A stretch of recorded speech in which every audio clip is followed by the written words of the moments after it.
Hello everyone, Douglas Waltz, Old Man Comic Book Reviews. We have a stack. Look at them. I also have some complaints this week, so we'll get to those.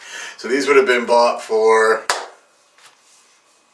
Today's the 14th. 14th, 13th, 12th, 11th? 10th. 10th. March 10th, 2021. I'm never going to remember to write that down, folks, so there you go. So first we're going to do a couple of new number ones. We have Thor and Loki. Double trouble. It's cute. See, just by the cover you can tell. The artist in the front and the actual artist is the same. It's the writer is Mariko Tamaki and the artist is going to get their name mispronounced. Gurihiru. One word name. So it's, Thor and Loki. Thor keeps falling for his tricks, keeps doing stuff with Loki, doesn't learn his lesson even though Loki constantly gets him in trouble. And so they have to fight, giant serpents. That's how that works, because it's Loki. And it's not the Midgard serpent, it's his sister Mildred serpent. I thought that was funny, I laughed out loud. Just a good book. Alright, then look, Non-Stop Spider-Man, new number one! It's supposed to be non-stop action, and it is right from the get-go. I mean, there's the big non-stop action, except for, the part where there's flashbacks where he's not moving non-stop. So I think that kind of cheats a little. I wanted it to be more non-stop than that. And then there's a weird backup Baron Zemo story in the back. I do like the look of the book. It's artist whose name is... Oh, come on, you guys. Apparently that's not going to be in the front. Here we go. Joe Kelly. Joe Kelly's a great writer.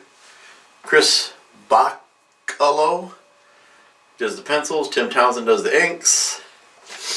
And yeah, it's good stuff. It's lots of fast-moving action. It's not Spider-Man! It's fun. Seriously. Strange Academy. We're getting up to number 9. Kind of liking that. It's Parents' Day at the Academy. Some people don't have parents because, like Dormammu's kid, Dormammu's not showing up for Parents' Day. That's just how it is.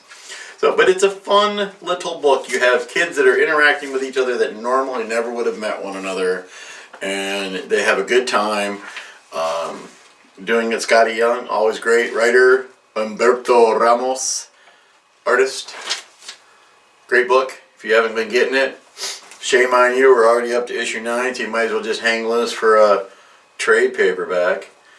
We got a one-shot.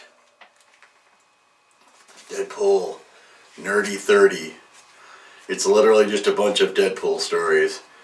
Some are great, some are good, some are bad. Some of them are why you don't do time travel. Rob Liefeld's in it, which makes sense. Stiltman, because everyone wants to see some Stiltman action. It's a bigger book. There's a lot of stories in it. If you like Deadpool, that's a good reason to get it. That's the only reason to get it. We got another new one, number 1, and they gave us a longer issue because of it. I think it's longer.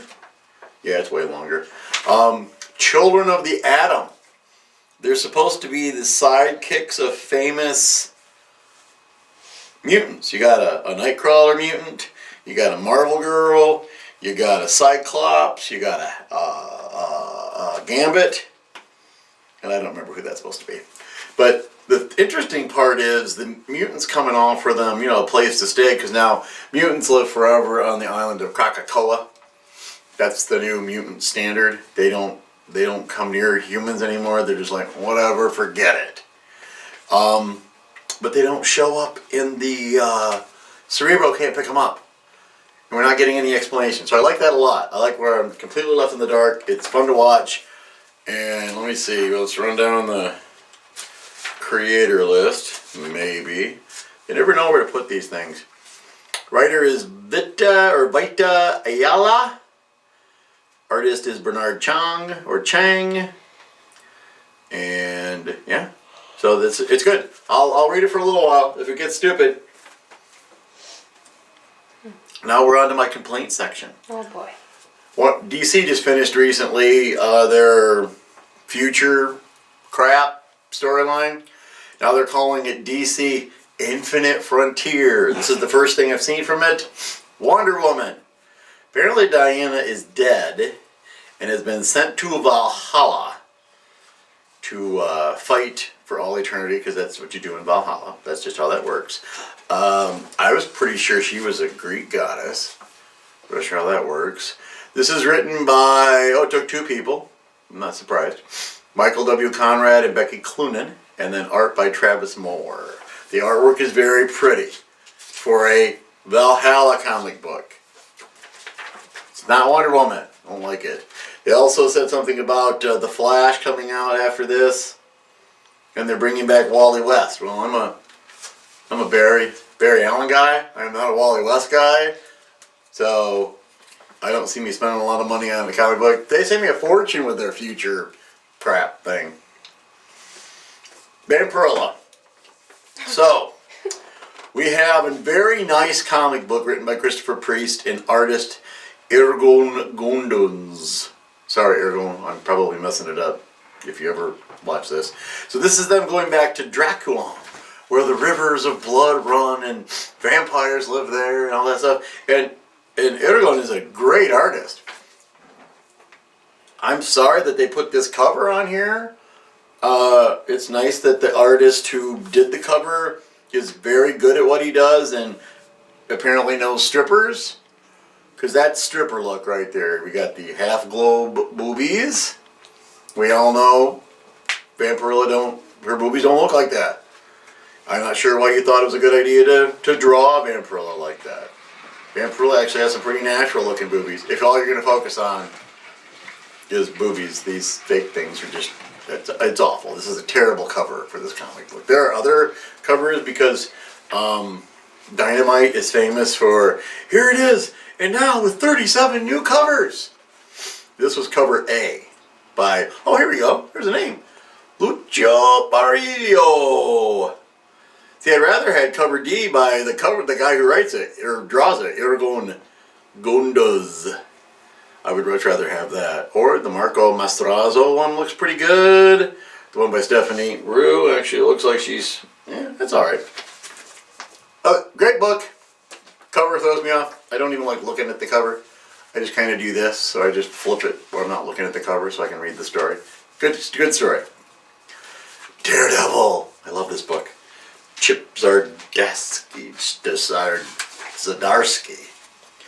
Chip Zdarsky. And the artist is Marco Cicchetto. If I said that wrong, Marco, apologies. So, Daredevil, along with every other comic book in the world, got stuck with the King in Black nonsense about Null. I don't know how that ended. But at one point in this comic book, Daredevil was possessed by Null and was this weird devil-looking thing. So I get this book, waiting to see how that turned out. And Typhoid Mary's in the hospital, Matt's back to being Daredevil in prison, and everything's just hunky-dory.